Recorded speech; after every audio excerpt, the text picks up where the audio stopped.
ये कहानी किसी भी धर्म, जाति या समुदाय से जुड़ी नहीं है। ये पूरी तरह से एक काल्पनिक कहानी है। स्वागत है आपका मेरे channel Mukul the story teller पर, जहां हर कहानी एक नई दुनिया के दरवाजे खोलती है। चलिए शुरू करते हैं आज की कहानी। रुद्रसेन ने कहा, जुआ खेलना स्वाभाविक रूप से जोखिम भरा है। मुझे लगता है कि इन लोगों ने कभी नहीं सोचा होगा कि मैं ये जीवन मरण की लड़ाई जीत जाऊंगा। कनिष्क भाई, चूंकि हमारे पास इतना पैसा है, तो क्यों ना हम कल खेती करने के लिए खेती पेगोड़ा पर चलें? खेती शिवालय? रुद्रसेन हैरान था। यह पहली बार था जब उसने इसके बारे में सुना था। खेती टावर का निर्माण पहले हेड्डीन ने स्वयं किया था। उन्होंने इसे बनाने के लिए अगिनत सामग्रियों का इस्तेमाल किया। पहले हेड्डीन ने एक महान तैनाती मंत्र बनाने के लिए 3 साल भी बिताए। खेती टावर पृथ्वी और आकाश से आध्यात्मिक क्यू को अवशोषित कर सकता है। कुल 12 मंजिलें हैं। जितना ऊपर आप जाते हैं, उतनी ही आध्यात्मिक क्यू अधिक होती है।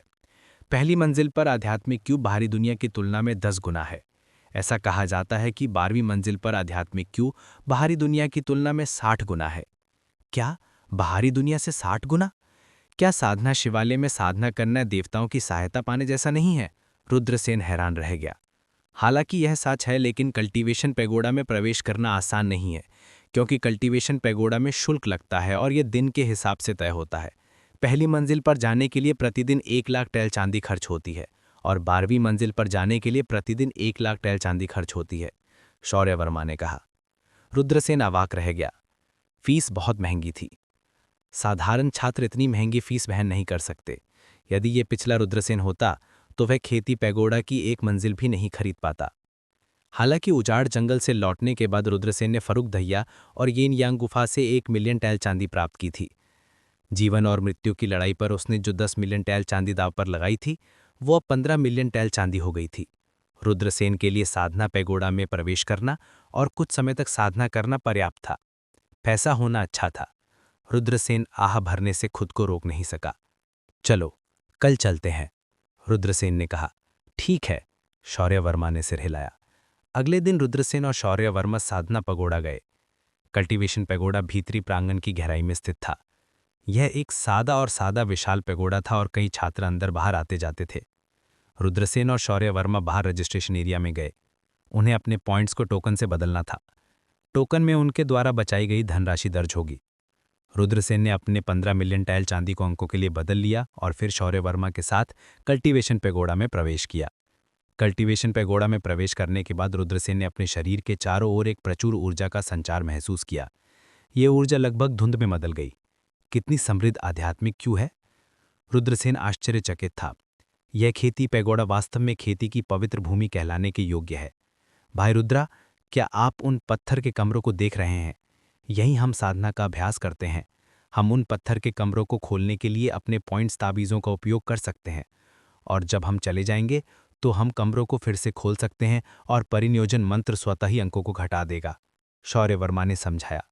हाँ, रुद्रसेन ने सिर हिलाया। पहली मंजिल के हॉल में कई छात्र इधर उधर घूम रहे थे। वे स्पष्ट रूप से पत्थर के कमरों से किसी के बाहर आने का इंतजार कर रहे थे। यद्यपि हॉल में आध्यात्मिक क्यू प्रचुर थी, फिर भी हॉल में कोई भी साधना नहीं कर रहा था। ये इसलिए था क्योंकि अगर कोई बाहर साधना करता तो दूसरों द्वारा उसे बाधित करना बहुत आसान था। अगर कोई सावधान ना हो तो वह पागल हो सकता है। कमरा ढूंढना कठिन है। शौर्य वर्मा अवाक रह गया। रुद्रसेन और शौर्य वर्मा चलते रहे। शौर्य वर्मा ने 5वीं मंजिल पर एक अवसर की योजना बनाई। शुल्क 3 लाख टैल चांदी प्रतिदिन था। शौर्य वर्मा 5वीं मंजिल पर 10 दिनों तक साधना कर सकता था। रुद्रसेन 12वीं मंजिल पर गया। वहां साधना कमरों का शुल्क 10 लाख टैल चांदी प्रतिदिन था। रुद्रसेन के पास 15 दिनों तक साधना करने के लिए पर्याप्त पॉइंट्स थे। 12वीं मंजिल पर 4 साधना कमरे थे। ये सबसे कम 7 में कमरों वाली मंजिल थी। प्रतिदिन 10 लाख टैल चांदी की कीमत बहुत ज्यादा थी। हालांकि आध्यात्मिक क्यू भारी दुनिया से 60 गुना ज्यादा थी। अगर कोई वहां साधना करे तो उसकी साधना में तेजी से प्रगति होगी। रुद्रसेन ने 6 घंटे तक इंतजार किया, जब तक कि कोई साधना कक्ष से बाहर नहीं आया। उस छात्र के जाने के बाद रुद्रसेन साधना कक्ष की ओर चला गया। उसने अपना टोकन निकाला और साधना कक्ष का दरवाजा खोलने ही वाला था कि एक ठंडी आवाज सुनाई दी, रुको। रुद्रसेन रुका और पलटकर उस व्यक्ति की ओर देखा जिसने बात की थी। वो एक काला लबादा पहने एक 17 साल का युवक था। वो उदासीन लग रहा था। क्या बात? रुद्रसेन ने पूछा। मुझे ये साधना कक्ष चाहिए, अरुण राज ने निर्विवाद स्वर में कहा। मैं यहाँ 3 घंटे से इंतजार कर रहा हूं। अगर आपको साधना कक्ष चाहिए तो आप यहाँ इंतजार कर सकते हैं। रुद्रसेन ने ठंडे स्वर में कहा। मैं यहाँ 3 घंटे से इंतजार कर रहा हूं। अगर आपको साधना कक्ष चाहिए तो आप यहाँ इंतजार कर सकते हैं। अरुण राज बेहद घमंडी था। उसने रुद्रसेन को बिल्कुल भी गंभीरता से नहीं लिया। रुद्रसेन का चेहरा काला पड़ गया। क्या यह आदमी मुसीबत मोल लेना चाहता था? देखो, क्या यह अरुण राज नहीं है? हाँ, क्या यह रुद्रसेन नहीं है जिसका अरुण राज से झगड़ा हुआ था? रुद्रसेन अब भीतरी आंगन में सुर्खियों में है। मुझे लगता है ये खेती कक्ष के कारण है। रुद्रसेन उस कमरे के लिए कतार में खड़ा हो गया। अरुण राज उससे वो कमरा छीनना चाहता था, लेकिन रुद्रसेन ने सहमत नहीं हुआ। एक्चुअली में अरुण राज बस मुसीबत ढूंढ रहा है। अरुण राज और बाकियों ने शर्त लगाई थी, क्योंकि रुद्रसेन ने भैरव प्रताप को जिंदगी मौत की लड़ाई में हरा दिया था। उन्होंने 10 मिलियन से ज्यादा सिल्वर हारे थे, इसलिए जाहिर है कि वो रुद्रसेन से नफरत करते थे। इसके अलावा अरुण राज का प्रताप परिवार के साथ एक करीबी रिश्ता है। शर्त लगाने वाले शिष्यों में से एक प्रताप परिवार का नागेंद्र प्रताप था। अब जबकि उसकी मुलाकात रुद्रसेन से साधना कक्ष में हुई है, तो इसमें कोई आश्चर्य नहीं कि वो रुद्रसेन को अपमानित करना चाहता था। कुछ किसान आपस में फुसफुसा रहे थे। साधना कक्ष के सामने रुद्रसेन ने अरुण राज को ठंडेपन से देखा। मुझे परवाह नहीं कि तुम कौन हो। क्या तुम मेरे सामने दिखावा करना चाहते हो? तो फिर तुम गलत जगह आ गए हो। एक बात बता दूं, यहां से निकल जाओ और मेरे सामने इधर उधर मत कूदना, वरना मुझे कोई एतराज नहीं कि मैं तुम्हें तब तक पीटूं जब तक तुम्हारा आधा शरीर लकवाग्रस्त न हो जाए। रुद्रसेन की दमदार आवाज सुनकर कई लोग चौंक गए। उन्होंने सोचा भी नहीं था कि रुद्रसेन अरुण राज के साथ इतना बुरा व्यवहार करेंगे। अरुण राज कोई साधारण इंसान नहीं थे। सौरभपुर में 10 बड़े कबीले थे: प्रताप परिवार, जैन परिवार और राज परिवार। अरुण राज भैरव प्रताप से कहीं ज्यादा प्रतिभाशाली था। बहुत अच्छा, बहुत अच्छा, बहुत अच्छा। अरुण राज ने लगातार 3 बार बहुत अच्छा कहा। साफ जाहिर था कि वो कितना गुस्से में था। उसने रुद्रसेन को ठंडी नजरों से देखा। बहुत दिन हो गए जब किसी ने मुझे इस तरह उकसाने की हिम्मत की हो। तुम पहले हो। अगर आज मैंने तुम्हें सबक नहीं सिखाया तो मेरी इज्जत चली जाएगी। पहरेदार। जी श्रीमान। अरुण राज के पास 2 पहरेदार खड़े थे। अरुण राज का आदेश सुनकर दोनों आगे बढ़ गए। जब दोनों पहरेदारों ने सांस ली तो बिजली गिरने की आवाज सुनाई दी। उनकी दोनों साधनाएं मार्शल आर्टिस्ट 10वें फर्मामेंट में थी। उसे 10 थप्पड़ मारो। अरुण राज ने ठंडे स्वर में आदेश दिया। जी श्रीमान। तुरंत ही एक गार्ड बाहर आया और रुद्रसेन की ओर दौड़ा। उसने अपना दाहिना हाथ उठाया और रुद्रसेन को थप्पड़ मारा। इस रक्षक की गति बेहद तेज थी और वो एक योद्धा के 10वें स्वर्गीय लेवल में 1 दशक से भी ज्यादा समय से डूबा हुआ था। वो ऐसा व्यक्ति नहीं था जिसकी तुलना भैरव प्रताप जैसे युवा साधक कर सकें। ये थप्पड़ बेहद शक्तिशाली कहा जा सकता है। अगर ये सचमुच उसके चेहरे पर पड़ता तो रुद्रसेन का चेहरा चकनाचूर हो जाता। उस हमले का सामना करते हुए रुद्रसेन का चेहरा बर्फ की तरह ठंडा था। फुश। रुद्रसेन चले गए। रुद्रसेन और भी तेज था। रुद्रसेन ने गार्ड पर एक मुक्का मारा। रुद्रसेन का मुक्का कोलैप्सिंग मुक्का था। पृथ्वी स्तरीय मार्शल आर्ट कोलैप्सिंग मुक्के की शक्ति कितनी शक्तिशाली थी। जैसे ही रुद्रसेन ने हमला किया, गार्ड को एक खतरनाक आभा महसूस हुई। उसके हावभाव थोड़े बदल गए और वो पीछे हटना चाहता था। रुद्रसेन ने उसे मौका नहीं दिया। रुद्रसेन एक कदम आगे बढ़ा। पहले तो वो गार्ड को मुक्का मारने वाला था, लेकिन अब वो उसे थप्पड़ मारने वाला था। थप्पड़। थप्पड़ की आवाज हवा में फैल गई। सबने देखा कि 10वीं क्यूई परत का रक्षक रुद्रसेन के थप्पड़ से उड़ गया था। पफ। हवा में ही उसके मुंह से खून की धार बहने लगी। उसका चेहरा सूज गया था और उसकी नाक और मुंह से खून बह रहा था। यह रुद्रसेन वास्तव में शक्तिशाली है। यहां तक कि अरुण राज के रक्षक को भी नुकसान हुआ। अरुण राज की रक्षा करने वाले 2 रक्षक मार्शल आर्टिस्ट 10वें फर्मामेंट के विशेषज्ञ हैं, किसी ने कहा। कई दर्शक इस संघर्ष को देखने के लिए उत्साहित थे। अरुण राज का चेहरा उदास था। उसने गहरी आवाज में चिल्लाकर कहा, तुम दोनों मिलकर इस लड़के को पकड़ लो। मैं इसे खुद सबक सिखाना चाहता हूं। हाँ। अन्य 2 गार्ड भी आगे बढ़े और रुद्रसेन को घेर लिया। दोनों ने अच्छा सहयोग किया। एक बाईं ओर और एक दाईं ओर। वे रुद्रसेन की ओर दौड़े। सोम रहस्य मुक्का। बाईं ओर के पहरेदार ने एक मुक्का मारा। इस सोम रहस्य मुक्का के बारे में कहा जाता है कि यह चांद की शक्ति को संघनित कर सकती थी। यह एक ही मुक्के से सबसे कठोर बेसाल्ट को चकनाचूर कर सकती थी। इसकी शक्ति बेहद चौंका देने वाली थी। अत्यंत हिंसक यांगपाम। दाहिनी ओर के गार्ड ने भी मुक्का मारा। उसकी मुक्का मारने की तकनीक बहुत तेज और हिंसक थी और उसके अमले अंतहीन थे। वे दोनों एक दूसरे के पूरक थे और उनके बीच एक मौन समझ थी। दो विशेषज्ञ घेराबंदी कर रहे हैं। ऐसे सहज सहयोग से रुद्रसेन शायद उनके हाथों में पड़ जाएगा। हाँ, मुझे लगता है कि रुद्रसेन खत्म हो गया है। कई छात्रों ने आश्चर्य व्यक्त किया। यद्यपि रुद्रसेन कमजोर नहीं था, फिर भी 10वीं दिव्य परत के दो साधकों के सामने रुद्रसेन की वर्तमान शक्ति उन्हें हराने के लिए पर्याप्त नहीं थी। दोनों गार्ड रुद्रसेन पर घूंसे बरसाते हुए ठंडे और उदासीन लग रहे थे। रुद्रसेन इतनी खतरनाक स्थिति में था, इसलिए उसने वहां से हटने का फैसला किया।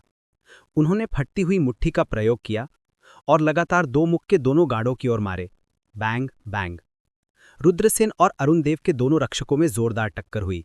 सब देख सकते थे कि अरुण देव के दोनों रक्षक कटी हुई पतंगों की तरह उड़ गए। फट्टी मुट्ठी एक भयानक मार्शल आर्ट थी जो किसी को उच्च क्षेत्र के लोगों को चुनौती देने की अनुमति देती थी। रुद्रसेन ने तुरंत दोनों साधकों के हमलों को ऐसे कुचल दिया जैसे पतझड़ की हवा गिरे हुए पत्तों को उड़ा ले जाती है, मानो वो सूठी घास को कुचल रहा हो और सड़ी हुई लकड़ी को चूर चूर कर रहा हो। पुची पुची। दोनों पहरेदारों ने मुंह में खून थूका और जमीन पर गिर पड़े। उनके शरीर ऐंठन रहे थे और चेहरे पीले पड़ गए थे। उनमें अब लड़ने की ताकत नहीं बची थी। अरुण राज का चेहरा पानी की तरह उदास था। उसके रक्षकों को रुद्रसेन ने बुरी तरह घायल कर दिया था। स्वाभाविक रूप से अरुण राज का चेहरा अच्छा नहीं लग रहा था। छोटे बदमाश, मैंने सचमुच तुम्हें कम आंका था। कोई आश्चर्य नहीं कि तुम भैरव प्रताप को हरा पाए। तुम में कुछ ताकत जरूर है। अरुण राज ने उपहास किया और कदम ब कदम रुद्रसेन की ओर चल पड़ा। Dong Dong Dong Dong. सबने स्वर्ग और पृथ्वी के बीच एक धीमी ध्वनि गूंजते सुनी। शो देख रहे कई छात्र बेहद पीले पड़ गए थे। उन्हें अपनी छाती पर दबाव महसूस हो रहा था और उन्हें सांस लेने में भी तकलीफ हो रही थी। गहन स्तर की मार्शल आर्ट, बाजी स्टेप्स, यह राज परिवार की सर्वोच्च गुप्त तकनीक है, किसी ने आश्चर्य से कहा। इस तकनीक से एक शक्तिशाली आभामंडल का निर्माण करके शत्रु पर अत्याचार किया जा सकता था। यह अदृश्य शक्ति से शत्रु को परास्त कर सकती थी। रुद्रसेन को भी एक भयानक शक्ति का दबाव महसूस हुआ, मानो कोई प्राचीन पर्वत उस पर दबाव डाल रहा हो। छोटे बदमाश अरुण राज, मेरे सामने इतना घमंडी होने की तुम्हारी हिम्मत कैसे हुई? हालांकि मैं अरुण राज अभी भी 10वें स्तरीय स्तर पर हूं। मेरी शक्ति पहले ही 1,20,000 किलो हो चुकी है। 10 भैरव प्रताप भी मेरा मुकाबला नहीं कर सकते। आज मैं तुम्हें बताऊंगा कि मुझे उकसाने का क्या नतीजा होगा। अरुण राज ने व्यंग्य किया। उसने रुद्रसेन को दबाने के लिए बाजी स्टेप्स का इस्तेमाल किया। साथ ही उसने रुद्रसेन की तरफ एक मुक्का भी मारा। अरुण राज व्यक्तिगत रूप से हमला करने जा रहा है। रुद्रसेन निश्चित रूप से मरने वाला है। कई लोग आश्चर्य से चिल्ला उठे। भीतरी प्रांगण के छात्र होने के नाते वे सभी जानते थे कि अरुण राज कितना भयानक था। वह भीतरी प्रांगण के शीर्ष 100 में शुमार था। अरुण राज के हमले का सामना करते हुए रुद्रसेन ने ठंडी आवाज में कराहते हुए कहा। उसने अरुण राज के बाजी कदमों को तोड़ने के लिए प्राचीन ड्रैगन नुमा हाथी मंत्र का इस्तेमाल किया। फिर रुद्रसेन भी आगे बढ़ा। उसकी 3 भक्षक मार्शल आत्माएं घूम गईं और 96,000 किलोग्राम का एक बल फट पड़ा। उसी समय रुद्रसेन ने अपनी पृथ्वी स्तरीय विस्फोटक मुट्ठी का इस्तेमाल किया और अरुण राज की ओर एक मुक्का मारा। टकराव। ये कैसे संभव है? ये सच नहीं हो सकता। अरुण राज की ताकत 1,20,000 किलोग्राम है। उसे एक ही चाल में कैसे हराया जा सकता है? कई छात्र अविश्वास में चिल्ला उठे, क्योंकि उन्हें विश्वास करना कठिन हो रहा था कि उन्होंने क्या देखा था। आंतरिक प्रांगण के शिष्यों के बीच, हालांकि अरुण राज ने अभी तक मार्शल मास्टर क्षेत्र में प्रवेश नहीं किया था, उसकी ताकत निश्चित रूप से मार्शल मास्टर क्षेत्र के शीड्स पर थी। लेकिन अब रुद्रसेन के सामने वह एक भी वार नहीं झेल सका। अरुण राज जरूर लापरवाह रहा होगा, कुछ छात्रों ने ऐसा कहा। कई लोगों ने सिर हिलाया। उन्हें यकीन नहीं हो रहा था या वे यकीन करने को तैयार नहीं थे कि रुद्रसेन में इतनी ताकत थी कि वो अरुण राज को तुरंत मार सके। आखिरकार रुद्रसेन को अकादमी में शामिल हुए अभी आधा साल भी नहीं हुआ था। इतने कम समय में उसके पास अरुण राज को तुरंत मारने की ताकत थी। इन पुराने छात्रों को भी शर्म महसूस हुई। क्या वे इतने वर्षों से अपना समय बर्बाद कर रहे थे? वे तो नए विद्यार्थी जितने भी अच्छे नहीं थे। आह बच्चे, तुम मौत को न्योता दे रहे हो, तुम मौत को न्योता दे रहे हो। अरुण राज गुस्से से दहाड़ने लगा। उनका जन्म एक बड़े परिवार में हुआ था और वे हमेशा से ही सितारों से घिरे रहते थे। उसे कब किसी के पैर तले कुचला गया था, लेकिन आज वह अरुण राज परिवार का युवा स्वामी वास्तव में इतने सारे लोगों के सामने किसी के पैर के नीचे कुचला गया था। अरुण राज के लिए यह अस्वीकार्य था। अरुण देव को अभूतपूर्व अपमान का एहसास हुआ और उसकी आंखें लाल हो गईं। उसने रुद्रसेन को गुस्से से देखा और जोर से गाली दी। साले, तुम मर गया। मैं वादा करता हूं इस बार तुम मर जाएगा। मैं तुझे एक भयानक मौत दूंगा। मैं तुझे मेरे खिलाफ जाने का पछतावा करवाऊंगा। क्या तुम सचमुच मेरे हाथों में पड़कर मुझे धमकी देने की हिम्मत कर सकते हो? तुम बहुत साहसी हो। रुद्रसेन ने अरुण राज को ठंडी नजरों से देखा और उसकी गर्दन पकड़ ली। अरुण राज एक छोटी लड़की लग रही थी। बेटे, अब मुझे जाने दो, वरना मैं तुम्हें इस दुनिया में पैदा होने का पछतावा करवा दूंगा। अरुण राज शरारत से हंसा। कुआ। हालांकि अरुण राज को जवाब एक जोरदार थप्पड़ के रूप में मिला। रुद्रसेन का थप्पड़ अरुण राज के चेहरे पर जोरदार तरीके से पड़ा। अरुण राज को एक जोरदार थप्पड़ मारा गया। उसने कभी नहीं सोचा था कि रुद्रसेन वास्तव में उसे थप्पड़ मारने की हिम्मत करेगा। शो देख रहे छात्रों की बात करें तो वे सभी हक्के बक्के रह गए। शुरुआत में इन छात्रों ने सोचा था कि जब बात इतनी बढ़ गई है तो रुद्रसेन भी अरुण राज के लिए कोई रास्ता निकालेगा ताकि वे एक दूसरे के दुश्मन ना बन जाए। लेकिन अब सबको पता चल गया था कि वे बहुत बड़ी गलती कर रहे थे। किसी ने सोचा भी नहीं था कि रुद्रसेन वास्तव में अरुण राज को इस तरह थप्पड़ मारने की हिम्मत करेगा। उसने जरा भी दया नहीं दिखाई। तुम्हारी हिम्मत हुई मुझे थप्पड़ मारने की? अरुण राज अपनी पूरी ताकत से दहाड़ा। मेरे हाथों में पड़ने के बाद तुम्हारी हिम्मत कैसे हुई इतनी घमंडी होने की? तो मैं नहीं तो और किसे थप्पड़ मारूं? रुद्रसेन ने अरुण राज को ठंडेपन से देखा।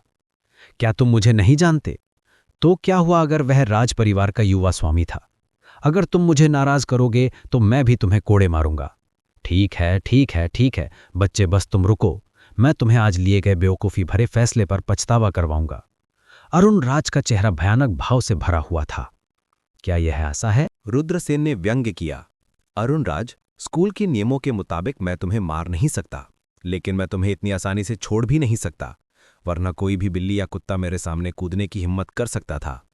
अभी अपने आप को 10 थप्पड़ मारो और मैं तुम्हें छोड़ दूंगा, वरना मैं तुम्हें बता दूंगा कि ये युवा गुरु कितना शक्तिशाली है। क्या क्या क्या? अरुण राज ऐसे दहाड़ा जैसे किसी बिल्ली की पूंछ पर पैर रखा हो। बेटे, तुम खुद को क्या समझते हो? तुम्हारी हिम्मत कैसे हुई मुझे 10 थप्पड़ मारने की? तुमने मुझे नाराज किया और तुम्हारी मौत नजदीक है। तुमने मुझे धमकी देने की हिम्मत कैसे की? मैंने तुम्हें एक मौका दिया, लेकिन तुम ये नहीं जानते थे कि इसका सदुपयोग कैसे किया जाए। रुद्रसेन ने उपहास किया और सीधे अरुण राज को थप्पड़ मार दिया। आराम करो, आराम करो, आराम करो। थप्पड़ पर थप्पड़। अरुण राज के चेहरे के दोनों तरफ बेरहमी से थप्पड़ मारे गए। अरुण राज का चेहरा सभी थप्पड़ों से सूज गया था। आह साले, तूने मुझे थप्पड़ मारने की हिम्मत की? तुम मौत को न्योता दे रहा है, तुम मौत को न्योता दे रहा है। मैं तुझे मौत से भी बदतर अंजाम दूंगा। अरुण राज ने क्रूरतापूर्वक शाप दिया। रुद्रसेन ने उपहास किया। अरुण राज ने और भी अधिक कोसा। रुद्रसेन ने और भी जोर से थप्पड़ मारा। कुछ दर्जन थप्पड़ों के बाद रुद्रसेन द्वारा अरुण राज का चेहरा कुचल दिया जाने वाला था। यह दृश्य देखकर कई छात्रों के मुंह खुले के खुले रह गए। यह आदमी बहुत निर्दयी था। रुद्रसेन के बारे में कई छात्रों की यही धारणा थी। यहां तक कि उसने अरुण राज जैसे बड़े परिवार के शिष्य के साथ भी ऐसा व्यवहार करने का साहस किया। यह कहना होगा कि रुद्रसेन के साहस ने कई छात्रों की प्रशंसा जीत ली। ऐसे भी कई छात्र थे जो रुद्रसेन द्वारा अरुण राज को अधमरा देखने के लिए उत्साहित थे। अरुण राज और बड़े परिवारों के दूसरे शिष्य स्कूल में अहंकारी व्यवहार करने के लिए सौरभपुर के शीर्ष 10 परिवारों के सदस्य होने का फायदा उठाते थे। इसलिए वज्र दीक्षा एकेडमी में उनकी लोकप्रियता कम थी। अरुण राज को अधमरा देखकर कई लोग बहुत खुश हुए। रुद्रसेन ने वो कर दिखाया जो हर कोई करना चाहता था, लेकिन हिम्मत नहीं जुटा पाया। मुझे छोड़ दो, मुझे छोड़ दो, मैं गलत था। अरुण राज ने विनती की। उसकी पिछली कठोरता और क्रूरता गायब हो गई थी। इस समय केवल गहरा डर और बेचैनी थी। उसका पूरा शरीर कांप रहा था। उसने रुद्रसेन को घृणा और भय से देखा। क्या तुमने मुझे मौत से भी बदतर स्थिति में डालने की धमकी दी थी? अब तुम कायर हो गए हो? रुद्रसेन ने अरुणराज को ठंडेपन से देखा। ये मेरी गलती है, कृपया मुझे जाने दो। कितना निकम्मा है, कितने थप्पड़ खाए और तू अभी से रहम की भीख मांग रहा है। याद रखना, आइंदा मेरे सामने उछलना कूदना मत, वरना मैं तुझे माफ नहीं करूंगी। हाथापाई ने रुद्रसेन को अरुणराज को बाहर फेंक दिया। एक प्लॉप के साथ अरुणराज दयनीय हालत में जमीन पर गिर पड़ा। रुद्रसेन ने अब अरुणराज की तरफ नहीं देखा। वो मुड़ा और साधना कक्ष में प्रवेश कर गया। रुद्रसेन, मैं तुम्हें मौत से भी बदतर स्थिति में डाल दूंगा, अरुणराज ने विषैला श्राप दिया। कमरे में साज सज्जा साधारण थी। वहां सिर्फ एक पत्थर का बिस्तर था। हालांकि साधना कक्ष में आध्यात्मिक ऊर्जा अतुलनीय रूप से प्रचुर थी, जो चौंकाने वाले 60 गुना तक पहुंच गई थी। जैसा कि एक किचनिंग कक्ष से उम्मीद की जाती थी, जिसकी लागत प्रतिदिन 10 लाख स्वर्ण सिक्के थी। रुद्रसेन पत्थर के बिस्तर पर पालथी मारकर बैठ गया। उसने प्राचीन ड्रैगन संघ हाथी कला का अभ्यास किया और स्वर्ग और पृथ्वी की आध्यात्मिक ऊर्जा को आत्मसात करना शुरू कर दिया। स्वर्ग और पृथ्वी की आध्यात्मिक ऊर्जा की धाराएं रुद्रसेन के शरीर में उमड़ पड़ी। प्राचीन ड्रैगन संघ हाथी कला के रूपांतरण के तहत ये एक शक्तिशाली प्राचीन ड्रैगन संघ हाथी शक्ति में बदल गई, जिसने रुद्रसेन के शरीर को पोषित किया। समय जल्दी बीत गया। खेती समय के बिना थी। पल भर में आधा महीना बीत गया। इस आधे महीने में रुद्रसेन पत्थर के कमरे में साधना कर रहा था। आधे महीने तक बंद कमरे में साधना करने के बाद रुद्रसेन की साधना में बहुत अधिक सुधार हुआ। धमाका! उसके शरीर से एक ऐसी शक्ति फूट पड़ी जो पहाड़ों को गिरा सकती थी और समुद्र को उलट सकती थी। रुद्रसेन के शरीर की शक्ति में जबरदस्त परिवर्तन आया था। उनकी शारीरिक शक्ति 32,000 किलो से बढ़कर 64,000 किलो हो गई थी। जब 3 भक्षण मार्शल आत्माएं घूमी तो रुद्रसेन की ताकत 1,92,000 किलो तक पहुंच गई थी। रुद्रसेन की साधना भी मार्शल आर्टिस्ट स्तर 9 तक सफलतापूर्वक पहुंच गई थी। आधे महीने की साधना के बाद अंततः मैं सफल हो गया। रुद्रसेन के चेहरे पर मुस्कान आ गई। आधे महीने में रुद्रसेन ने अपनी सारी बचत खर्च कर दी थी, लेकिन उसने अपनी यात्रा से बहुत पैसा भी कमाया था। वह साधना कक्ष से बाहर चला गया। साधना टावर में छात्र अंदर बाहर आ जा रहे थे। जैसे ही रुद्रसेन कल्विटेशन टावर से बाहर निकला, किसी ने चिल्लाकर कहा, वह बच्चा बाहर है, वह अंततः आ गया है। दूर से अरुणराज ने रुद्रसेन को नाराजगी से देखा। फिर उसने अपना सिर घुमाया और अपने बगल में खड़े युवक की ओर देखा। वह युवक सफ़ेद कपड़े पहने हुए था और उसका चेहरा जेठ जैसा था। वह बेहद खूबसूरत था। वह स्पष्ट रूप से अरुणराज के बगल में खड़ा था, लेकिन कोई उसकी सांसें नहीं सुन पा रहा था। उसकी सांसें अपनी मूल अवस्था में लौट आई थीं। इसका मतलब था कि युवक की साधना मार्शल मास्टर क्षेत्र में आधे कदम आगे बढ़ चुकी थी। वह आदमी रुद्रसेन है, अरुणराज ने कहा। बहुत अच्छा, आखिरकार उसने खुद को दिखा दिया। चलो इस बच्चे से मिलते हैं। मैं देखना चाहता हूं कि क्या इसके 3 सिर और 6 हाथ हैं। सफ़ेद वस्त्र पहने युवक के चेहरे पर ठंडी मुस्कान थी। नागेंद्र प्रताप संपूर्ण क्षेत्र के 10वें स्तर का एक मार्शल आर्टिस्ट था। उसने रुद्रसेन को बिल्कुल भी गंभीरता से नहीं लिया, इसलिए उसने रुद्रसेन से निपटने के लिए इतना अपमानजनक तरीका अपनाया। दर्शक छात्रों ने सिर हिलाया। उन्हें नहीं लगा था कि रुद्रसेन यह लड़ाई जीत पाएगा। यद्यपि रुद्रसेन ने चुनौती स्वीकार कर ली थी, लेकिन इनर यार्ड के छात्रों ने सोचा था कि परिणाम पहले से ही तय हो चुका है। रुद्रसेन नागेंद्र प्रताप का मुकाबला कैसे कर सकता था? उनके बीच का अंतर बहुत बड़ा था। नागेंद्र प्रताप ने अपने चेहरे पर खिल्ली उड़ाने वाली मुस्कान छुपाने की जहमत नहीं की, मानो वह कोई मुर्गी पकड़ रहा हो। नागेंद्र प्रताप की राय में रुद्रसेन को हराना बहुत आसान था। रुद्रसेन ने उपहास किया। वह बाईं ओर चला गया और नागेंद्र प्रताप के आक्रमण को आसानी से चकमा दे दिया। फिर रुद्रसेन ने अपनी दाहिनी मुट्ठी उठाई और नागेंद्र प्रताप पर मुक्का मारा। हालांकि रुद्रसेन अभी भी मार्शल आर्टिस्ट स्तर के 8वें स्तर पर था, लेकिन आर्केन ड्रैगन्स का हाथी कौशल के कारण रुद्रसेन की ताकत पहले ही 32,000 पाउंड तक पहुंच चुकी थी। अपनी 3 भक्षणकारी मार्शल आत्माओं के साथ वह अपनी ताकत 96,000 पाउंड तक बढ़ा सकता था। बेशक सबसे महत्वपूर्ण बात यह थी कि रुद्रसेन का भौतिक शरीर इतना मजबूत था कि नागेंद्र प्रताप भी उसकी तुलना नहीं कर सकता था। कहा जाता है कि रुद्रसेन का आर्केन ड्रैगन्स का हाथी कौशल साधक के भौतिक शरीर को आदिम राक्षस के समान बनाने में सक्षम होता है। इससे पता चलता है कि आर्केन ड्रैगन्स का हाथी कौशल कितना भयानक था। रुद्रसेन पहले ही आधे साल से साधना कर रहा था। हालांकि वह अभी 8वीं क्यू परत तक ही पहुंच पाया था, फिर भी रुद्रसेन की शारीरिक शक्ति वो क्यू परत के साधक के समान हो गई थी। उनकी गति, प्रतिक्रिया और धारणा सभी नागेंद्र प्रताप से बेहतर थीं। इसलिए रुद्रसेन के लिए नागेंद्र प्रताप के आक्रमण से बचना कठिन नहीं था। नागेंद्र प्रताप की अभिव्यक्ति थोड़ी बदल गई जब उसने रुद्रसेन के मुक्के की शक्ति को महसूस किया। जब वह चूक गया और रुद्रसेन ने उस पर पलटवार किया। नागेंद्र प्रताप कोई बेवकूफ़ नहीं था, बल्कि वह एक प्रतिभाशाली व्यक्ति था, वरना वह भीतरी आंगन में शामिल ही नहीं हो पाता। इसके अलावा वह वहाँ का काफ़ी मशहूर भी था। नागेंद्र प्रताप जानता था कि रुद्रसेन उतना कमज़ोर नहीं था जितना उसने सोचा था। जब नागेंद्र प्रताप ने रुद्रसेन का आक्रमण देखा तो उसने सीधे उस पर आक्रमण करने की कोशिश नहीं की। इसके बजाय वह तेजी से पीछे हट गया और रुद्रसेन के आक्रमण को चकमा दे दिया। नागेंद्र प्रताप 5-6 मीटर पीछे हट गया और रुद्रसेन को ठंडी नज़रों से देखा। उसकी आंखें हत्या से भरी थीं। दर्शक आश्चर्यचकित थे। क्या रुद्रसेन को नागेंद्र प्रताप द्वारा कुचल नहीं दिया जाना चाहिए था? आखिर नागेंद्र प्रताप को पहले मुकाबले में नुकसान क्यों हुआ? क्या रुद्रसेन वास्तव में इतना शक्तिशाली था? नागेंद्र प्रताप को हरा सकते हैं? हाँ, क्या हो रहा है? फॉलन मून ब्रांच की मालविका हैरान रह गईं। इनर यार्ड के दूसरे शीर्ष विशेषज्ञ भी युद्ध क्षेत्र को घूर रहे थे। यह युद्ध उनकी कल्पना से बिल्कुल अलग लग रहा था। नागेंद्र प्रताप का चेहरा बेहद भद्दा था। उसने आक्रमण की पहल की थी, लेकिन उसे कोई फायदा नहीं हुआ था। उल्टे रुद्रसेन ने उसे पीछे हटने पर मजबूर कर दिया था। घमंडी और अहंकारी नागेंद्र प्रताप के लिए यह बेहद अपमानजनक था। नागेंद्र प्रताप दहाड़ते हुए रुद्रसेन की ओर लपका। उसने रुद्रसेन पर एक मुक्का दे रखा। नागेंद्र प्रताप के पास 10वीं क्यूवी परत के शीर्ष जितनी शक्ति थी। वह एक धनी और शक्तिशाली कुल से भी था, इसलिए उसके पास साधना संसाधनों की अविश्वसनीय मात्रा थी। उसकी शक्ति पहले ही 65,000 किलो तक पहुंच चुकी थी, जो रुद्रसेन से दोगुनी थी। नागेंद्र प्रताप के मुक्के में 65,000 किलो की भयानक शक्ति थी। उसके शरीर से एक शक्तिशाली आभा निकल रही थी। मंच के पास खड़े छात्रों के चेहरे नागेंद्र प्रताप की आभा को महसूस करते ही पीले पड़ गए। मजबूत, बहुत मजबूत। कई छात्र नागेंद्र प्रताप के पास नहीं पहुंच सके। नागेंद्र प्रताप की शक्तिशाली आभा के कारण उन्हें पीछे हटने पर मजबूर होना पड़ा। मन से 1 दर्जन मीटर दूर जाने के बाद दमनकारी भावना काफी कम हो गई। नागेंद्र प्रताप की ताकत पहले ही 65,000 किलो तक पहुंच चुकी है।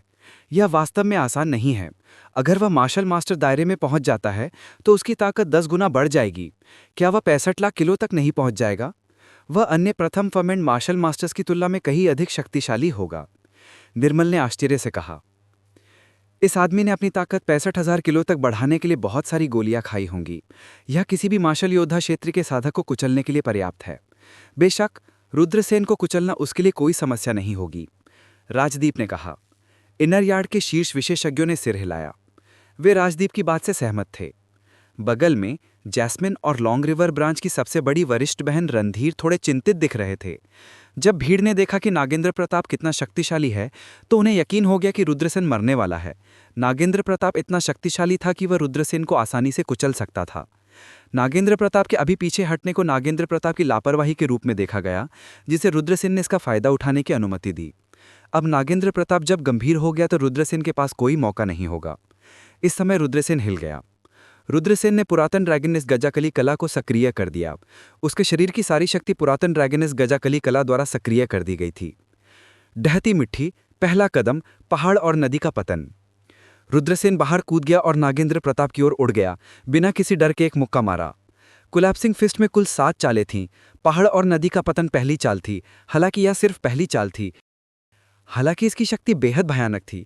ऐसा कहा जाता था कि जब पहाड़ और नदी का पतन अपने चरम पर पहुंच जाता था तो एक मुक्का 10,000 मीटर ऊंचे पहाड़ को चकनाचूर कर सकता था। बच्चे, मैं तुम्हें 3 मुक्के में खत्म कर दूंगा। नागेंद्र प्रताप के चेहरे पर एक भयानक मुस्कान थी। मुझे डर है कि आप में वो क्षमता नहीं है। रुद्रसेन ठंडे स्वर में मुस्कुराया। उसे जरा भी डर नहीं लगा। टकराव। टक्कर की हल्की सी आवाज हुई और पूरा मैदान थोड़ा हिल गया।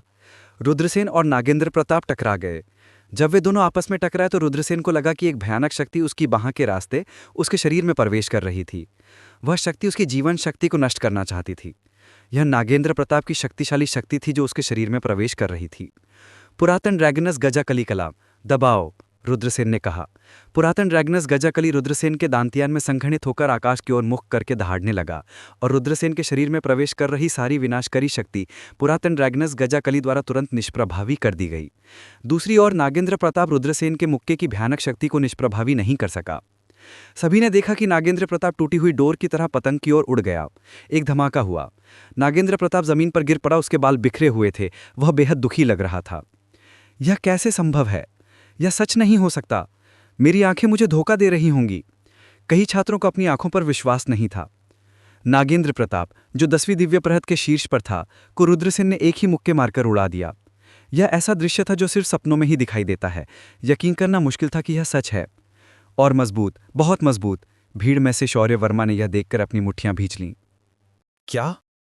आंतरिक प्रांगण के सबसे शक्तिशाली साधक जैसे निर्मल, मालविका, दीप्तेश और अन्य सभी अचंभित रह गए। जाहिर है ये दृश्य उनकी उम्मीदों से बिल्कुल अलग था। उन्होंने ये नहीं सोचा था कि रुद्रसेन नागेंद्र प्रताप को हरा पाएंगे, लेकिन परिणाम उनकी उम्मीदों से परे था। अच्छा, जूनियर भाई रुद्र ने अपनी ताकत सचमुच अच्छी तरह छिपा ली, रणधीर ने उत्साह से कहा। बुरा नहीं, बुरा नहीं। छोटा भाई रुद्र हमेशा से ही शांत स्वभाव का रहा है। मैंने सोचा नहीं था कि वो इतना ताकतवर होगा। जैस्मिन भी मुस्कुराए। युद्ध के मंच पर भैरव प्रताप का चेहरा घिनौना था। उसे पहले कभी इस तरह अपमानित नहीं किया गया था। नागेंद्र प्रताप अपना गुस्सा निकालने के लिए रुद्रसेन को 1000 टुकड़ों में काटना चाहता था। छोटे लड़के, मैं तुम्हें मार डालूंगा। नागेंद्र प्रताप बुरी तरह हंसा। वो उछल पड़ा और रुद्रसेन पर मुक्का मारा। 5 माउंटेन स्लैश। 5 पर्वतों का कटाव एक मध्यम स्तरीय रहस्यवादी कौशल था जो बाई कुल में प्रचलित था। ये अत्यंत शक्तिशाली था। ये एक मध्यम स्तरीय रहस्यवादी कौशल था।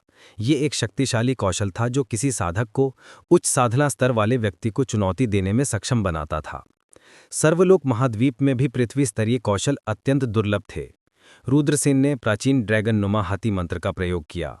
उसके शरीर की शक्ति बाढ़ की तरह उसके दाहिने हाथ में उमड़ पड़ी। वो फिर से फट गया और नागेंद्र प्रताप के 5 माउंटेन स्लैश से टकरा गया। टक्कर, टक्कर की एक धीमी सी आवाज गूंजी। सबने देखा कि नागेंद्र प्रताप ने अपने शरीर पर नियंत्रण खो दिया था और वो डोर कटी पतंग की तरह उड़ गया था। आह! नागेंद्र ने थांसते हुए मुंह भरकर खून बाहर थूका। हे भगवान, रुद्रसेन भयानक है।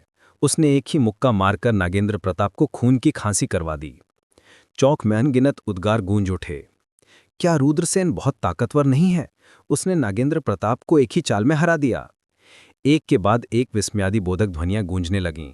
हर एक छात्र रुद्रसेन को आश्चर्य भरी आंखों से देख रहा था। नागेंद्र प्रताप की अजय किंवदंती को रुद्रसेन ने ऐसे ही तोड़ दिया था और रुद्रसेन ने केवल एक ही चाल का उपयोग किया था। इससे सभी को अविश्वास का एहसास हुआ। ऐसा हो ही नहीं सकता, नागेंद्र दहाड़ा। उसे यकीन नहीं हो रहा था। टक्कर। रुद्रसेन नागेंद्र की ओर गया और उसके ऊपर अपना पैर रख दिया। किस तरह के टॉम, डिक और हैरी ने मेरे सामने दौड़ने की हिम्मत की? दफा हो जाओ। जैसे ही उसने बोलना समाप्त किया, रुद्रसेन ने नागेंद्र को लात मारकर दूर कर दिया। नागेंद्र का अभिमान एक पल में चूर चूर हो गया। उफ! नागेंद्र ये अपमान सहन नहीं कर सका। उसने 3 घूंट खून थूका और वहीं बेहोश हो गया। रुद्रसेन को जाते देख भीड़ अलग हो गई।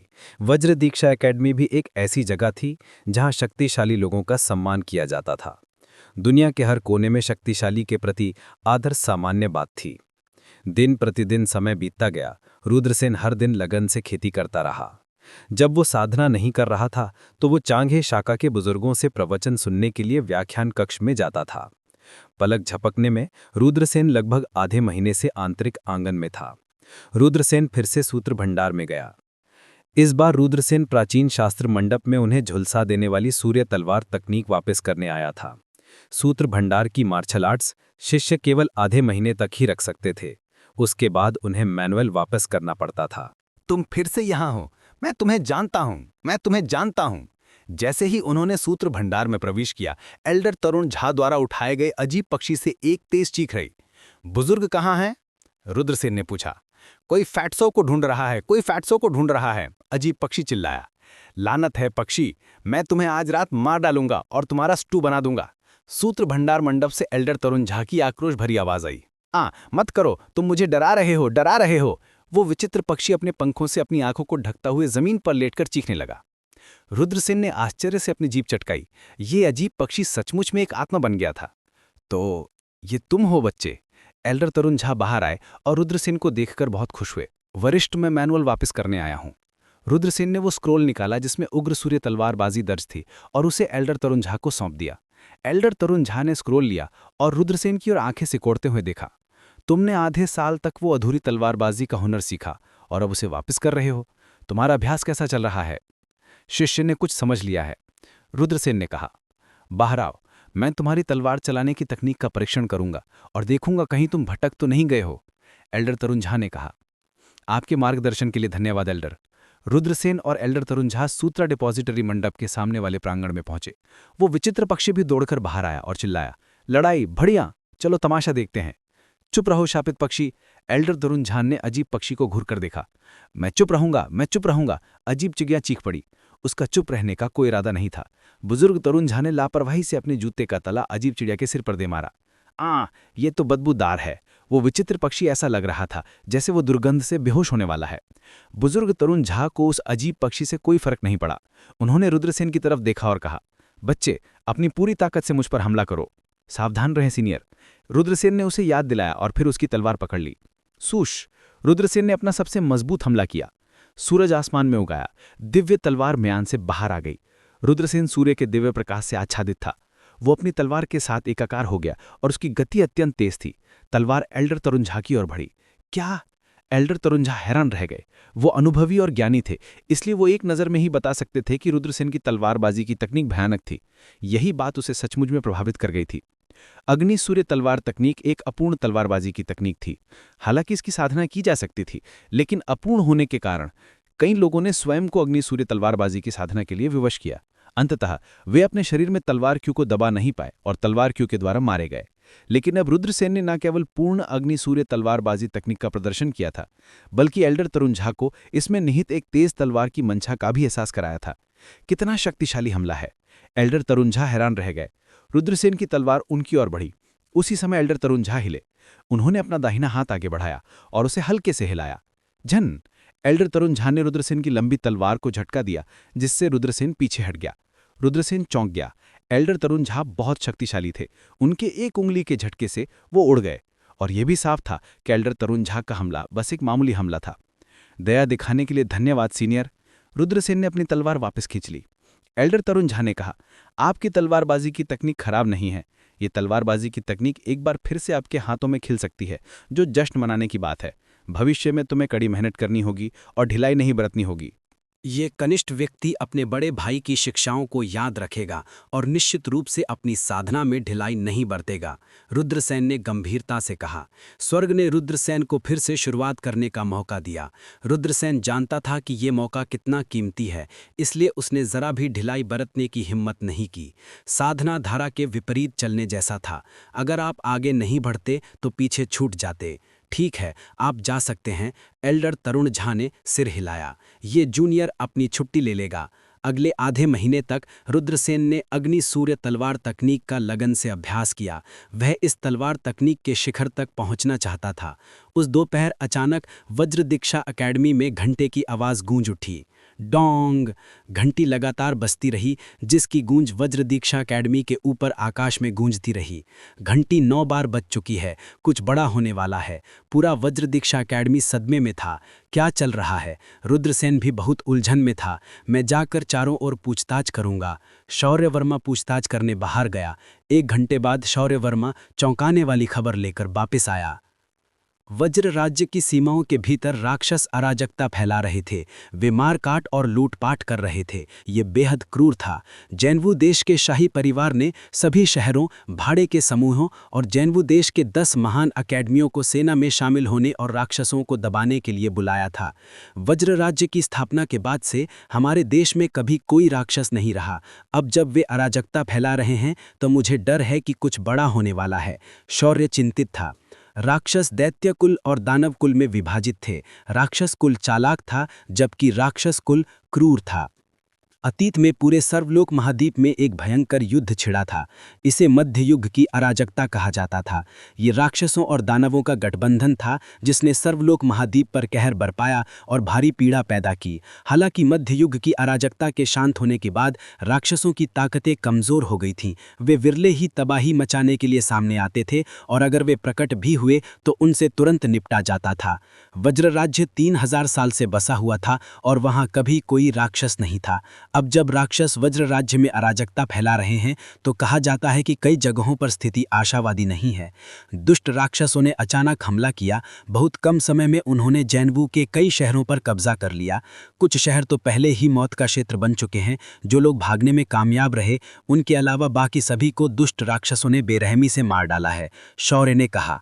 रुद्रसेन उदास लग रहा था। उसने दांत पीसते हुए कहा, ये राक्षस वाकई घिनौने हैं। हमने मध्ययुग में इनका सफाया नहीं किया था। हम पहले से ही दयालु थे, लेकिन ये राक्षस अब भी मुसीबतें खड़ी करना और लोगों को मारना चाहते हैं। ये सचमुच मौत के लायक हैं। कुछ सेकंड्स रुकने के बाद रुद्रसेन ने कहा, ये किस समूह से संबंधित हैं? रुद्रसेन ने पूछा, क्योंकि दुष्ट दानव संप्रदाय की कई अलग अलग शाखाएं थीं। अधिकांश राक्षस अंधेरे और नम भूमिगत दुनिया में रहते थे। जहां तक राक्षसों का प्रश्न है, वे 108 क्षेत्रों में विभाजित थे जहां वे रहते थे। हर जगह जहां दानव कबीले रहते थे विशेषज्ञों से भरी हुई थी। इनमें से कुछ क्षेत्र विदेशी दुनिया में स्थित थे, जबकि अन्य आकाश कबीले के महाद्वीप में स्थित थे। मैंने सुना है कि इस बार रक्त दानव सम्राट और उग्र ज्वाला दानव राजा के अधीनस्थों ने मिलकर पूर्वी काउंटी में तबाही मचाई है। वज्र राज्य प्रभावित देशों में से एक है। मैंने सुना है कि आसपास के देशों की स्थिति और भी खराब है। जैन श्वन देश में तबाही मचाने वाले राक्षसों ने सीधे देश की राजधानी को धमकी दी है, झांग ने पहले कहा। कॉलेज अब क्या करने की योजना बना रहा है? कॉलेज वज्र राज्य के शाही परिवार के आदेशों का पालन करने की योजना बना रहा है। हम अपनी सेनाएं इकट्ठी करेंगे और वज्र राज्य पर आक्रमण करने वाले राक्षसों को घेर लेंगे। हम उन सभी को वज्र राज्य से बाहर निकाल देंगे और वज्र राज्य को उसके पूर्व गौरव पर स्थापित करेंगे। हर व्यक्ति किसी देश के उत्थान और पतन के लिए जिम्मेदार है। मैं अपनी किंगफिंग तलवार का उपयोग करके इन राक्षसों का खून पीने के लिए तैयार हूँ। रुद्रसेन की आंखें ठंडी थीं। भाई, मैं भी ऐसा ही करने की योजना बना रहा हूँ। मैंने सुना है कि कॉलेज राक्षसों को मारने पर इनाम दे रहा है। एक साधारण राक्षस को मारने पर तुम्हें 1000 अंक मिलेंगे। 10 कमांडर स्तर के राक्षसों को मारने पर तुम्हें 10,000 अंक मिलेंगे। 100 कमांडर स्तर के राक्षसों को मारने पर तुम्हें 1 लाख अंक मिलेंगे। 1000 कमांडर स्तर के राक्षसों को मारने पर तुम्हें 10 लाख अंक मिलेंगे। अगर तुम 10,000 कमांडर स्तर के राक्षसों को मार सकते हो तो तुम्हें 10 लाख अंक मिलेंगे। वज्र दीक्षा कॉलेज के छात्र अपने अंकों का इस्तेमाल कल्टीवेशन पगोड़ा में प्रवेश पाने के लिए कर सकते थे। इसलिए जब कॉलेज ने पुरस्कारों की घोषणा की तो भारी हंगामा मच गया। अकेडमी ने वास्तव में बहुत प्रयास किया। रुद्रसेन ने सिर हिलाया। अब चूंकि रुद्रसेन गरीब था, वह इस शिकार का फायदा उठाकर अंक जमा कर सकता था। भविष्य में वो एकांत में साधना करने के लिए साधना शिवालय में प्रवेश कर सकता था। शौर्य ने कहा, कनिष्ठ भाई, मैं अपने कुछ साथी शिष्यों को ढूंढने जा रहा हूं। चलो साथ साथ चलते हैं ताकि हम एक दूसरे का ख्याल रख सकें। ठीक है, रुद्रसेन ने सिर हिलाया। अगले दिन शौर्य वर्मा अपने 5 साथी शिष्यों के साथ पहुंचे। ये 5 लोग चांगहे शाखा अकेडमी के छात्र थे और शौर्य के साथ उनके घनिष्ठ संबंध थे। चूंकि रुद्रसेन शौर्य वर्मा के साथ रहता था, इसलिए वो उनसे बहुत परिचित भी था। बैंगनी रंग के वस्त्र पहने सुंदर छात्र का नाम राजदीप था। उस थोड़े मोटे छात्र का नाम वीरपाल था। दुबले पतले छात्र का नाम पार्थिव था। उस छोटी छात्रा का उपनाम माउस था, उसका असली नाम दीप्ति था। मध्यम कद काठी वाले इस छात्र का नाम मनोहर था। उन्होंने मूल रूप से राक्षसों का शिकार करने की योजना बनाई थी, इसलिए वो रुद्रसेन के साथ बाहर जाने के लिए बहुत उत्साहित थे। उस दोपहर रुद्रसेन के 5 लोगों के समूह ने एक एक युद्ध घोड़े पर सवार होकर वज्र दीक्षा अकेडमी छोड़ दी। उजाड़ जंगल में लोगों का एक बड़ा समूह एक झील के पास रुका। ये झील वह स्थान था जहां सर्पविंग एकांत में रहता था। यहीं पर रुद्रसेन ने हेवनली वुल्फ मर्सनरी ग्रुप के युवा कमांडर फरूख दहिया को मार डाला था। इस विशाल समूह की सबसे आकर्षक बात यह थी कि इसमें वास्तव में 100 घुड़सवार सैनिक शामिल थे। ये घुड़सवार सैनिक युद्ध घोड़ों पर नहीं, बल्कि विशालकाय भेड़ियों पर सवार थे। ये सभी स्वर्गीय भेड़िए थे। वे जंगल में एक प्रकार के राक्षस भेड़िए थे। आगे वाला अधेड़ उम्र का आदमी एक राक्षस भेड़िए पर सवार था जो उससे भी बड़ा था। वो 5 मीटर लंबा और 3 मीटर ऊंचा था और बेहद खूंखार था। यह व्यक्ति स्वर्गीय भेड़िए भाड़े के समूह का कमांडर धर्मेश था। धर्मेश ने एक छोटे राक्षस भेड़िया जनजाति को वश में कर लिया था और राक्षस भेड़िया गार्ड का गठन किया था। तब से हेवनली वुल्फ मर्सनरी ग्रुप प्रसिद्ध हो गया था। सर, युवा कमांडर की मृत्यु यहीं पर हुई थी, एक भाड़े के सैनिक ने उत्तर दिया। क्या तुम लोगों ने पता लगाया कि ये किसने किया? धर्मेश की आंखें हत्या के इरादे से भरी हुई थीं। कमांडर, हमें कुछ सुराग मिल चुके हैं। हमें थोड़ा समय दीजिए और हम निश्चित रूप से पता लगा लेंगे कि हत्यारा कौन है, भाड़े के सैनिक ने उत्तर दिया। अच्छा, जल्दी से पता लगाओ कि वह कौन है। मैं अपने बेटे का बदला लेने के लिए उसकी हड्डियों को कुचल दूंगा और उसकी राख को बिखेर दूंगा। धर्मेश ने दहाड़ते हुए अपने हाथ में लाल रक्त वर्णी तलवार लहराई। स्वूश! एक चमकदार तलवार की रोशनी चमकी। दूर 3000 मीटर ऊंचा पहाड़ धर्मेश की तलवार की उसे आधा कट गया। वहां एक गड़गड़ाहट की आवाज आई। पहाड़ जोरदार धमाके के साथ दह गया। जाओ जाओ जाओ! जंगल में रुद्रसेन और अन्य लोग तेज गति से युद्ध घोड़ों पर सवार थे। वे पूरी गति से युद्धभूमि की ओर भाग रहे थे। जब एक छोटे से कस्बे से गुजरे तो वह लाशों का पहाड़ और खून का सागर बन चुका था। राक्षस उत्पात मचा रहे थे और अनगिनत लोग दुखद रूप से मर चुके थे। जहां तक सैकड़ों भाड़े के सैनिकों की बात है, वो दुष्ट राक्षसों के खिलाफ लड़ रहे थे। यह क्वांगलोंग बैडे का समूह है। मैंने सुना है कि क्वांगलोंग भाड़े के समूह का सेनापति एक जनरल हुआ करता था, लेकिन एक गंभीर गलती करने के कारण उसका सिर लगभग कटवा दिया गया था। हालांकि सम्राट ने उसकी जान बख्श दी और उसे एक सामान्य सैनिक बना दिया। बाद में उन्होंने क्वांगलोंग भाड़े के समूह का गठन किया। ये भाड़े के सैनिक आमतौर पर लाभ को हर चीज से ऊपर रखते हैं। किसने सोचा होगा कि वे राक्षसों का शिकार करने के लिए अपनी जान जोखिम में डाल देंगे? मनोहर ने आश्चर्य से कहा। शौर्या वर्मा ने आगे कहा, आखिरकार उनका कमांडर एक सैनिक हुआ करता था और उसका दिल देशभक्त था। चलो, हम राक्षसों को मारने में उनकी मदद करें। रुद्रसेन ने सिर हिलाया और कहा, चलो और इन राक्षसों को मार डालें। वे सातों अपने युद्ध घोड़ों पर सवार होकर नगर में घुसे और राक्षसों से युद्ध किया। बड़ी संख्या में राक्षस मारे गए। हा, तो आप वज्रादीक्षा अकेडमी के छात्र हैं। आपको सावधान रहना होगा, इन राक्षसों से निपटना आसान नहीं है। एक भाड़ी का नेता चिल्लाया। चिंता मत करो, हम सावधान रहेंगे। रुद्रसेन और अन्य लोगों ने उत्तर दिया। वे सातों अपने युद्ध घोड़ों पर सवार होकर बड़ी ताकत से आगे बढ़े। जो राक्षस आगे बढ़े वे सभी मारे गए। गर्जन! एक दहाड़ सुनाई दी और एक दानव कमांडर ने रुद्रसेन और अन्य लोगों को ठंडी नजरों से देखा। राक्षस सेनापति ने अपने विशाल पंजे लहराए और तुरंत ही घने शल्कों से ढके दर्जनों असुर राक्षस आगे की ओर टूट पड़े। इन असुर राक्षसों के चेहरे भयंकर और नुकीले थे। उन्होंने अपने नुकीले पंजों से रुद्रसेन और अन्य लोगों को नोच डाला। मारो! रुद्रसेन और बाकी लोग चिल्लाते हुए दर्जनों असुर राक्षसों से लड़ने लगे। हालांकि जल्द ही वे एक भयंकर युद्ध में उलझ गए। इन असुर राक्षसों की रक्षा अद्भुत थी और उन्हें मारना बेहद मुश्किल था। फप फप फप फप चीरने की आवाजें सुनाई दीं। रुद्रसेन और अन्य लोग जो किलो युद्ध घोड़ों पर बैठे थे, उन्हें असुर राक्षसों ने छेद दिया और उनके तीखे पंजों के नीचे आकर वे दुखद रूप से मर गए। दर्जनों असुर राक्षस रुद्रसेन और अन्य लोगों को घेर लिया। वे सभी इन असुर राक्षसों के तीखे पंजों से घायल हो गए। उनके चेहरे पीले पड़ गए।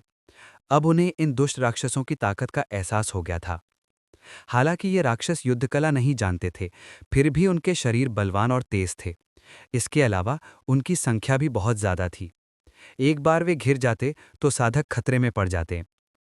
इन मनुष्यों को मार डालो और इनका खून चूस लो। एक असुर दानव ने दहाड़ लगाई और दर्जनों असुर राक्षसों ने उन्माद में हमला कर दिया। शौर्या वर्मा, मनोहर, राजदीप और अन्य सभी पीले पड़ गए थे। कितनी शक्तिशाली असुर राक्षस हैं! पीछे हटो, मैं उन्हें मार डालूंगा। रुद्रसेन चिल्लाया। सभी लोग चौंक गए और जल्दी से कुछ मीटर पीछे हट गए। उगता हुआ सूरज! रुद्रसेन दहाड़ा और धधकते सूर्य तलवार तकनीक का चरम पर इस्तेमाल किया।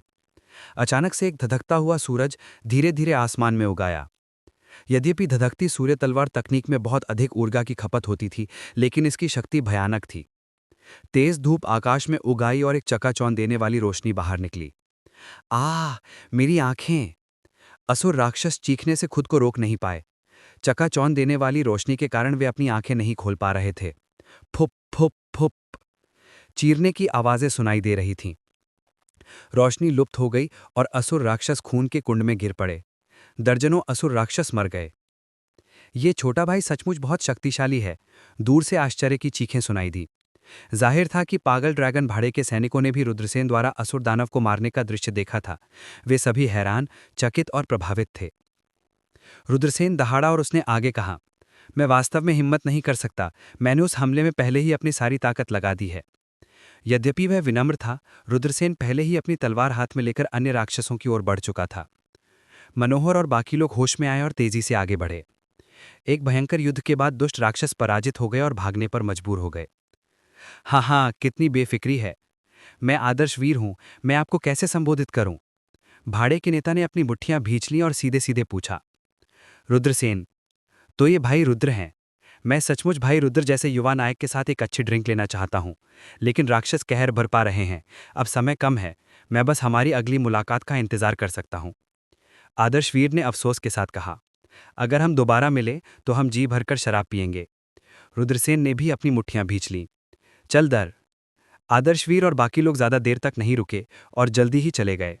अब चूंकि युद्ध के घोड़े मारे जा चुके हैं, इसलिए हमारी चलने की गति बहुत धीमी हो गई है।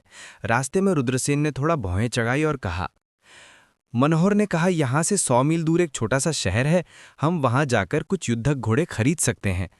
ठीक है, मुझे भाई मनोहर को रास्ता दिखाने के लिए परेशान करना होगा। रुद्रसेन ने सिर हिलाया। वे सातों उस छोटे से शहर की ओर चल पड़े जिसका जिक्र मनोहर ने किया था। वज्र राज्य का भूभाग बहुत विशाल था। पूर्व से पश्चिम तक ये 3 लाख किलोमीटर और उत्तर से दक्षिण तक 7 लाख किलोमीटर तक फैला हुआ था। ये विशाल और संसाधनों से भरपूर था, लेकिन इसकी आबादी कम थी। आमतौर पर कुछ दिन पैदल चलने के बाद कोई छोटा शहर नजर नहीं आता था। अगले दिन रुद्रसेन और बाकी लोग अंततः उस छोटे से शहर में पहुंचे जिसका उल्लेख मनोहर ने किया था। जब वे वहां पहुंचे तो उन्होंने देखा कि शहर खूनी रोशनी में डूबा हुआ था। उनके हावभाव थोड़े बदल गए। रुद्रसेन ने धीमी आवाज में चिल्लाया, मुझे डर है कि शहर में शैतानों ने उत्पात मचा रखा है, चलो कार्यवाही करते हैं। फुश। वे सातों तेजी से उस छोटे से कस्बे की ओर दौड़े।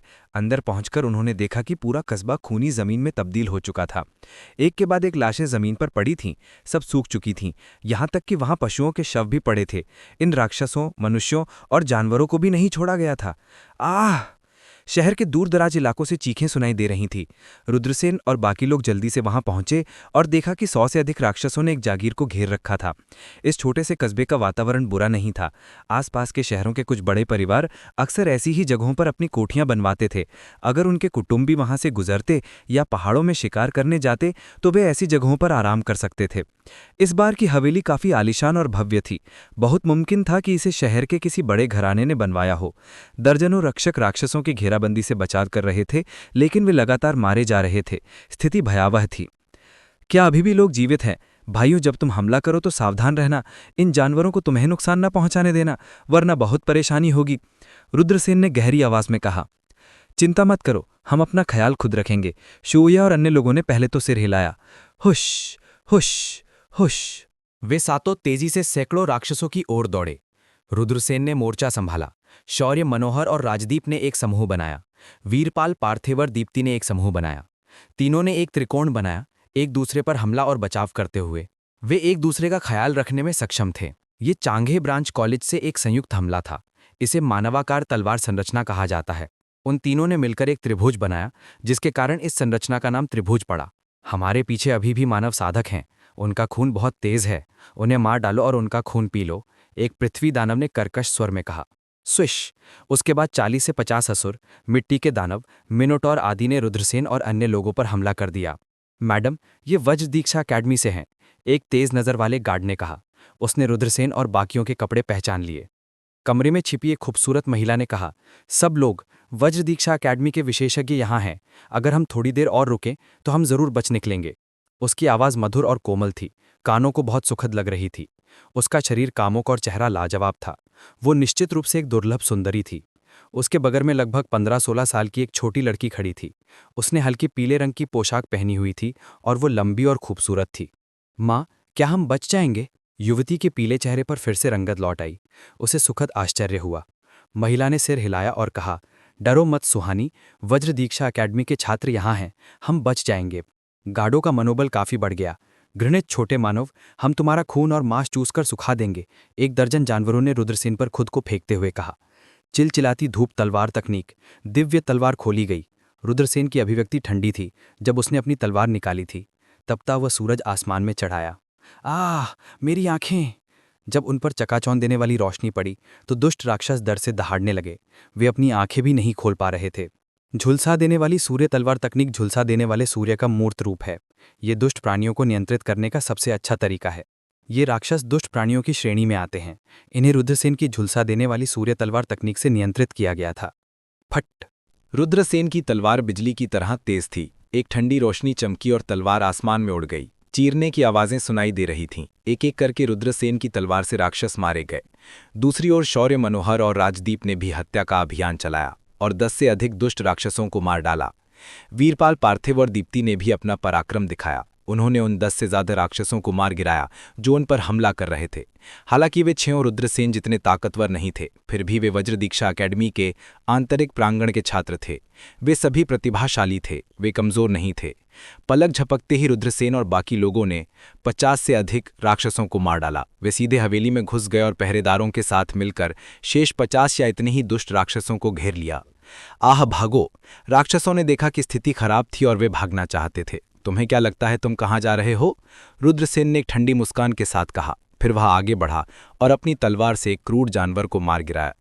शौर्य वर्मा और बाकी लोगों की मदद से सभी क्रूर जानवर मारे गए। उनमें से एक भी भागने में कामयाब नहीं हुआ, मर गए। ये सभी राक्षस मर गए हैं। हमारी जान बचाने के लिए धन्यवाद। गार्ड्स ने रुद्रसेन और बाकी लोगों का बहुत धन्यवाद दिया। इसका जिक्र मत करो, रुद्रसेन ने हाथ हिलाया। युवा नायक, आप हमारी दया का ऋण नहीं चुका सकते। यह 1 लाख टैलेंट चांदी है, कृपया इसे स्वीकार करें। सुंदर महिला बाहर आई और रुद्रसेन को धन्यवाद देने के लिए पैसे निकाले। लड़की ने रुद्रसेन का पराक्रम देखा था और वे बहुत प्रभावित हुई थी। वे बीच बीच में रुद्रसेन की तरफ देखती रहती, उसका चेहरा शर्म से लाल हो जाता। कितनी सुंदर माँ और बेटी की जोड़ी है। जब रुद्रसेन ने माँ और बेटी को देखा तो वे आश्चर्यचकित रह गया। वे सुंदर महिला परिपक्व और आकर्षक थी। वे बेहद आकर्षक थीं। वे लड़की पवित्र और पवित्र थी। वे भी सुंदर थी। रुद्रसेन शांत रहा और उसने मना कर दिया। खूंखार जानवरों को मारना हमारा कर्तव्य है। दुर्भाग्य से हम बहुत देर से आए थे। कस्बे के हजारों लोग मारे जा चुके थे। महिला ने कहा, युवा नायक, तुम एक धार्मिक व्यक्ति हो। जब तुम राक्षसों का शिकार करने निकलोगे तो तुम्हें यात्रा के लिए कुछ धन की आवश्यकता होगी। जब तुम किसी बड़े शहर में पहुंचोगे तो कुछ आवश्यक वस्तुएं खरीद सकोगे। महिला ने रुद्रसेन से पैसे लेने पर जोर दिया। रुद्रसेन ने मना करने की कोशिश की, लेकिन ये देखकर कि वो मना नहीं कर सकता, उसने पैसे ले लिए। शौर्य ने पूछा, राक्षस सेना पहले ही इस क्षेत्र में पहुंच चुकी है जहां वे गए थे? राक्षस उत्तर पूर्व के पहाड़ों में जमे हुए हैं। उनका नेता एक यक्ष है। उनकी संख्या 1000 से भी ज्यादा है। वे आसपास के इलाके में तबाही मचा रहे हैं। कई शहरों का कत्लेआम हो चुका है, महिला ने समझाया। शापित राक्षस! रुद्रसेन का चेहरा ठंडा और जानलेवा हो गया। उसने महिला की ओर मुड़कर कहा, तुम सब लोग भोर होने से पहले संघारण शहर में छिप जाओ। हम अब अपना सामान समेटेंगे। सौरभपुर के यिन कबीले, अगर आपके पास समय हो तो आप हमें आकर मिल सकते हैं। हम अपनी जान बचाने के लिए आपका एहसान चुका सकेंगे, सौरभपुर के यिन कबीले ने कहा। महिला ने कहा, अगर मुझे मौका मिला तो मैं निश्चित रूप से आपसे मिलने आऊँगा। रुद्रसेन ने अपनी मुट्ठियां भींच लीं और शौर्य वर्मा व अन्य लोगों के साथ वहां से निकल पड़े। वे सीधे वहां पहुंचे जहां राक्षस एकत्रित हो रहे थे। रुद्रसेन को जाते देख सुहानी नाम की लड़की कुछ हिचकिचाई और बोली, माँ, मैं भी साधना करने के लिए संघारण एकेडमी में शामिल होना चाहती हूँ। महिला ने सिर हिलाया। जब हम संघारण शहर लौटेंगे तो मैं किसी को ढूंढूंगी जो तुम्हें संघारण एकेडमी में साधना के लिए भेज दे। ये बहुत अच्छा है। उषा मुस्कुराई। शौर्य वर्मा ने पूछा, जूनियर भाई रुद्रसेन, आपकी क्या योजना है? वे सभी रुद्रसेन की ओर देखने लगे। जाहिर है वे सभी रुद्रसेन के नेतृत्व का अनुसरण कर रहे थे। हमें इन जानवरों से छुटकारा पाना होगा, वरना ये बहुत ज्यादा परेशानी खड़ी कर देंगे। आज रात हम उस जगह पर घुस जाएंगे जहां जानवर इकट्ठे होते हैं। हम सबसे पहले नेता को पकड़ेंगे। जब तक हम उस यक्ष को मार देंगे बाकी जानवर ढेर हो जाएंगे, रुद्रसेन ने कहा। हम यही सोच रहे थे। वीरपाल और अन्य लोगों ने सिर हिलाया। रुद्रसेन का 7 लोगों का समूह शाम को राक्षसों के सभास्थल पर पहुंचा। जैसे जैसे रात होती गई जंगल से कीड़ों की चहचहाहट भी गायब हो गई। 30 मील के दायरे में वह क्षेत्र जहां राक्षस एकत्रित थे मृत सन्नाटे की भूमि थी। अंधेरे में 7 फुर्तीली आकृतियां जंगल में तेजी से छलांग लगाते हुए चली गईं। अगर आपको ये कहानी पसंद आई हो तो लाइक, शेयर और सब्सक्राइब जरूर करें मेरे channel Mukul the story teller को। और नीचे कमेंट करके बताइए कि आपको अगली कहानी किस विषय पर चाहिए। मिलते हैं अगली कहानी में। धन्यवाद।